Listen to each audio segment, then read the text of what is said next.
Identity, identification, and the subject. A lot of recent theoretical debate concerns the identity and function of the subject or self.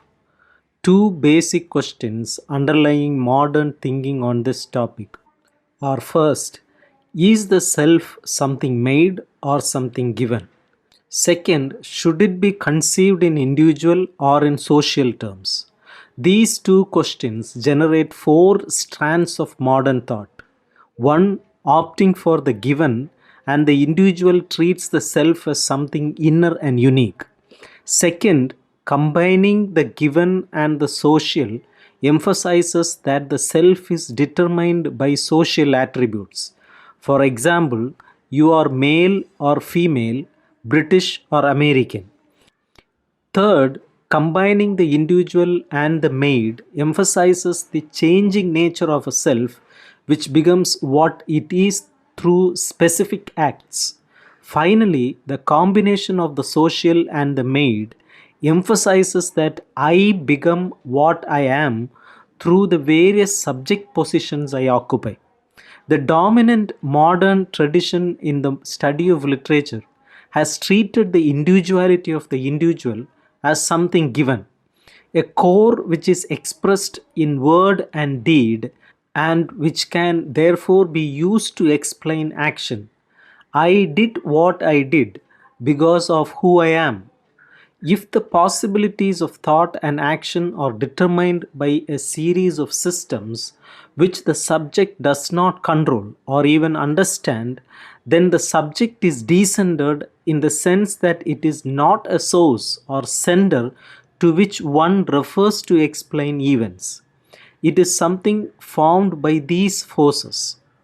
Thus, psychoanalysis treats the subject not as a unique essence but as the product of intersecting psychic, sexual, and linguistic mechanisms. Marx's theory sees the subject as determined by class position. Feminist theory stresses the impact of socially constructed gender roles on making the subject what he or she is. Queer theory has argued that the heterosexual subject is constructed through the repression of the possibility of homosexuality. Literature has always been concerned with questions about identity, and literary works sketch answers implicitly or explicitly to these questions. Narrative literature, especially, has followed the fortunes of characters as they define themselves and are defined by various combinations of their past, the choices they make, and the social forces that act upon them. Literary works offer a range of implicit models of how identity is formed. There are narratives where identity is essentially determined by birth. The son of a king raised by shepherds is still fundamentally a king and rightfully becomes king when his identity is discovered. In other narratives, characters change according to the changes in their fortunes, or else identity is based on personal qualities that are revealed during the tribulations of a life. The explosion of recent theorizing about race, gender, and sexuality in the field of literary studies owes much to the fact that literature provides rich materials for complicating political and sociological accounts of the role of such factors in the construction of identity. Literary works characteristically represent individuals, so struggles about identity are struggles within the individual and between individual and group. Characters struggle against or comply with social norms and expectations. Literature has not only made identity a theme, it has played a significant role in the construction of the identity of readers. The value of literature has long been linked to the vicarious experiences it gives readers, enabling them to know how it feels to be in particular situations and thus to acquire dispositions to act and feel in certain ways. Literary works encourage identification with characters by showing things from their point of view. Psychoanalysis. For Freud, Identification is a psychological process in which the subject assimilates an aspect of the other and is transformed wholly or partially according to the model that the other provides. The personality or the self is constituted by a series of identifications. Thus, the basis of sexual identity is an identification with a parent. One desires as the parent does, as if imitating the parent's desires and becoming a rival for the loved object. In the Oedipus complex, the boy identifies with the father and desires the mother. Lacan's account of what he calls the mirror stage locates the beginnings of identity in the moment when the infant identifies with his or her image in the mirror, perceiving himself or herself as whole, as what he or she wants to be. The self is constituted by what is reflected back by a mirror, by the mother, and by others in social relations generally. Identity, thus, is the product of a series of partial identifications and never completed. Identification also plays a role in the production of group identities. For members of historically oppressed or marginalized groups, stories prompt identification with a potential group and work to make the group a group by showing them who or what they might be. For historically marginalized groups, there are two processes underway.